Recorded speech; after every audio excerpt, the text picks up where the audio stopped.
Mana aziz vatandoshlar, biz hozir Amerikadagi o'sha aytgan Apple Store'larimizdan bittasiga keldim. Ya'ni bu Los Anjelesda joylashgan. Hozir sizlar bilan aziz vatandoshlar, shu videoni oxirigacha chiqib ko'rsanglar, men sizlarga qanaqa qilib $100 ga iPhone 17 Pro Max olish mumkinligini batafsil aytib beraman, tushuntirib beraman. Bo'lmasam, mana bu ketdi, mana shu videoni ko'ringlar. Qisqacha ichiga kirib avzor qilib beraman, ketdi qani. Bo'lmasam, hozir mana hamma yerda ko'rishinglar mumkin 17 Pro Max'larni nima deydi? Reklamalari ketyapti. Hozir men sizlarga qisqacha narxi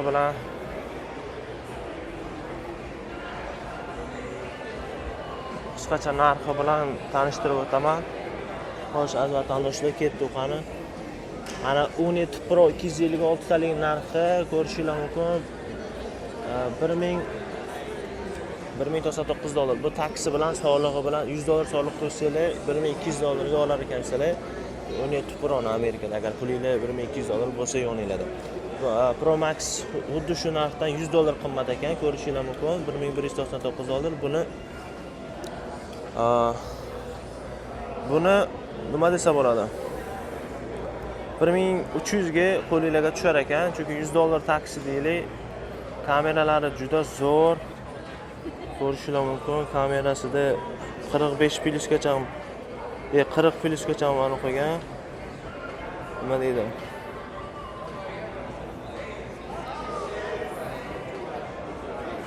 Shunaqa gaplar. Bu o'sha mashhur nima deydi? Qaysi rang edi-ya bu? Xullas, Cosmic Orange mi? Qanaqadir rangi.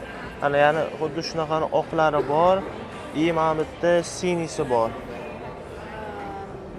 Temni sini bu ko'zga qoradek tuyular ekan, lekin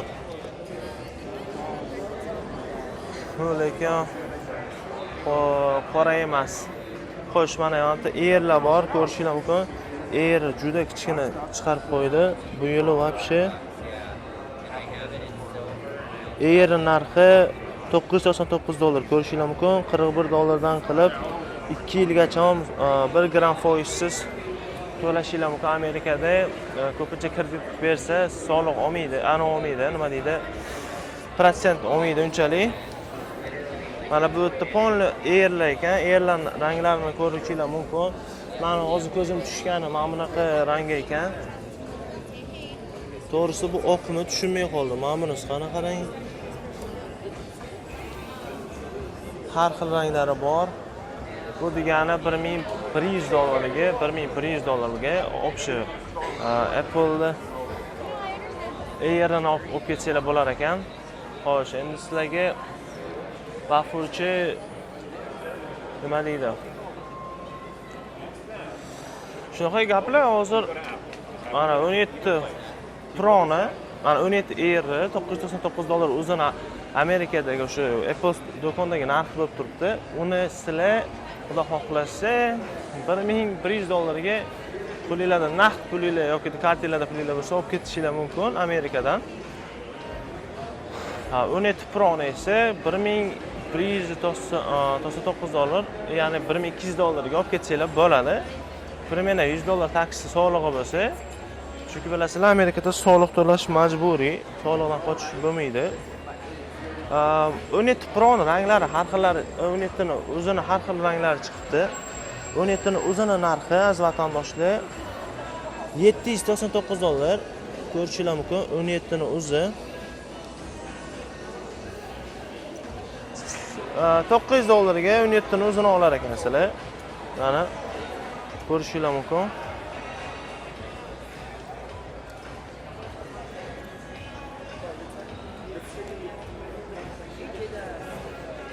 Bu yili Apple o'zini mahsulotlarini, ya'ni telefonlarini $100 dan narxini oshtirdi, chunki o'tgan yillar, undan oldingi yillari, masalan 16, 15, 14 chiqqan vaqtlari 14 Pro Max, 15 Pro Max'lar har chiqqanida $1099 bo'lgan. Ya'ni $1200 ga Pro Max olib ketsangiz bo'lganda, hozir 1300 ga aylanib qolibdi. Ya'ni $100 oshgan narxi, tan narxlari har bitta Pro Max'larni shuni hisobiga. Ko'rishinglar mumkin. Apple to'g'risini aytaman, yorib yoribdi mana buni. Har yurganinglarda o'zgarar ekan. Qaranglar.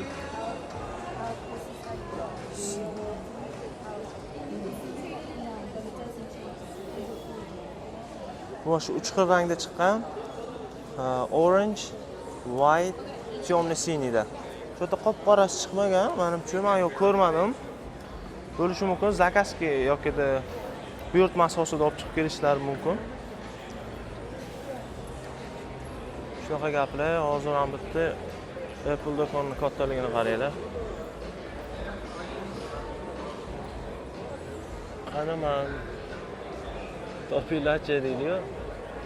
To'g'risi, men turibman, men bo'lman. To'g'ri bo'lsa men bo'lman. Shunaqa gaplar. Shu iPhone'da narxi ajoyib. Bu yil menimcha tannarxiga arziydi, chunki Apple bu yil juda zo'r chiqardi. Apple naushniklarini ko'rishinglar mumkin. Naushniklarini agar xohlasanglar bemalol taqib ko'rishinglar ham mumkin. Momentga qo'yaman-da hozir.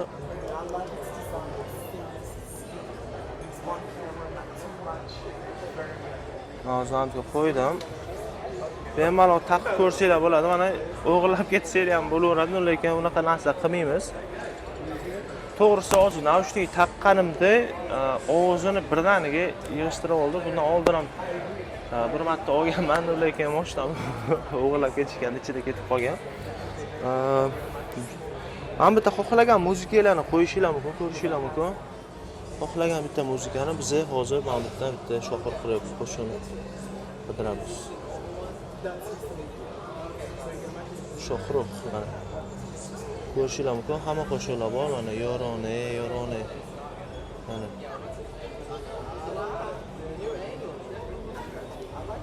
Eshitilyapti aziz vatandoshlar.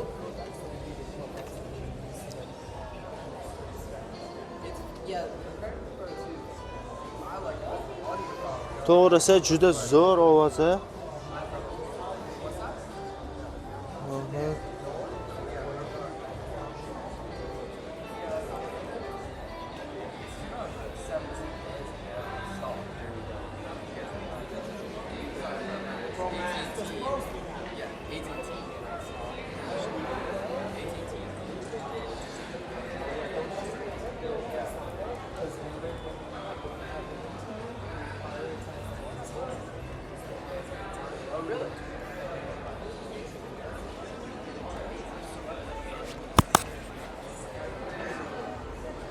Endi bu shunday holaticha qo'llarda ko'rgan odam o'zbek kelgan ekan desin.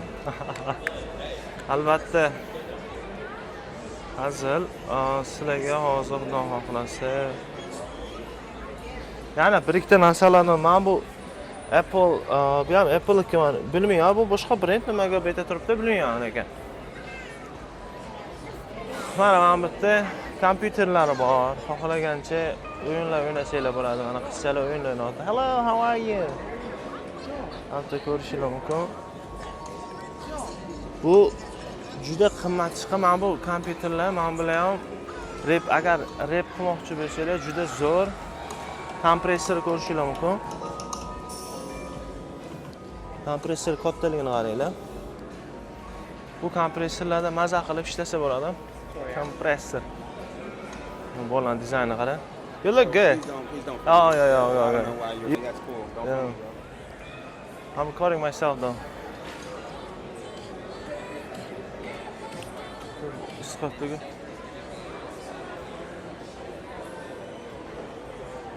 Hamda planshetlar bor, ko'rishinglar mumkin.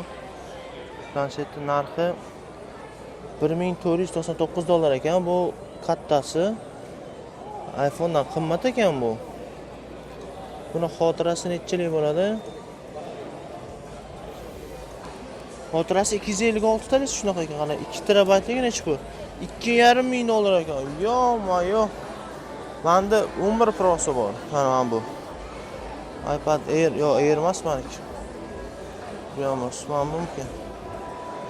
Mana, mendan bor menda. Buni narxi $989 ekan. Shunaqa gaplar.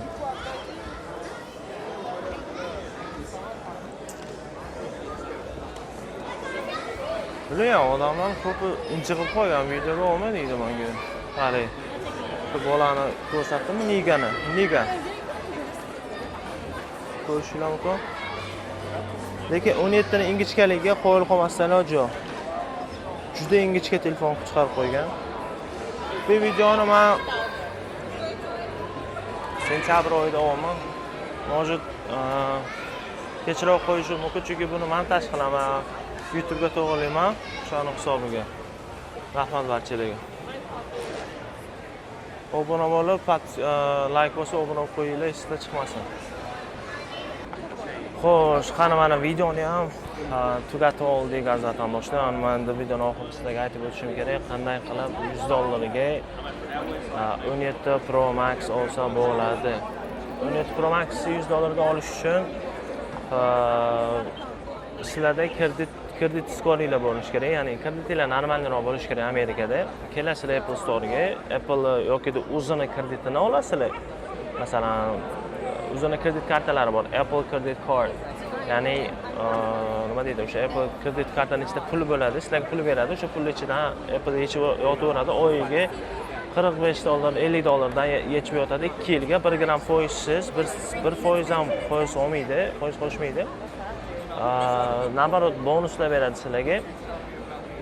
Kelasizlar Apple Store'ga aytasizlar, menda mana shunaqa kredit yoki любой kredit kartangiz bo'lsa ham bo'laveradi. Qo'shib aytasizlar, kredit skoringlarga qaraydi. $100 soliq, ya'ni boshlang'ich to'lov emas, u solig'i. Amerikada solig'ini to'lash kerak, telefonni olishdan oldin ham, moshinani olishdan oldin ham. Shuning uchun $100 solig'ini to'laysizlar-da. Keyin sizlarga oylik to'lov qo'shib beradi, lekin $1000 narxi bo'lsa iPhone'ni $1000 ga 2 yilga yoyib beradi. Ya'ni 2 yil davomida shu siz $1000 ni to'lab borishingiz kerak bo'ladi. Xohlasangiz bir oydan keyin pulingiz bo'lsa, kelib to'lab ketsangiz ham bo'ladi. Baribir ham 1 gram foiz olmaydi. Oyiga $50 dan yechib o'taveradi kartalardan. Shunaqa gap. Amerikada shunaqa imkoniyatlar ham bor. Lekin buning uchun kredit skoringiz, ya'ni kredit darajangiz ozgina yaxshiroq bo'lishi kerak. Chunki juda ko'p insonlar kredit skorini, ya'ni kredit darajasini juda pastga tushirib yuborgan bo'ladi. O'shaning hisobiga ola olmaydi. Chunki ular ishonchda bo'lishi kerak, odam to'la oladi bemalol. Endi bu $1000 lik narsa Amerika uchun juda katta narsa emas, lekin shuni ham kreditga olishadi. Nima uchun? Chunki Amerikada juda katta miqdorda insonlar, odamzod, ya'ni Amerika fuqarolari ham, boshqa davlatdan kelganlar ham ko'pi kreditda yashaydi. Chunki kreditda osonroq, arzonroq rasxod bo'ladi. Shunday ekan, videoni oxirigacha ko'rganingiz uchun rahmat. Obuna bo'lib qo'yinglar, like bosib, esdan chiqmasin. Mana tepada Instagramga ham obuna bo'lib qo'yinglar. Foydali videolarni har kuni istoriyaimda ko'rib borishinglar mumkin bo'ladi. Sog' bo'lasizlar.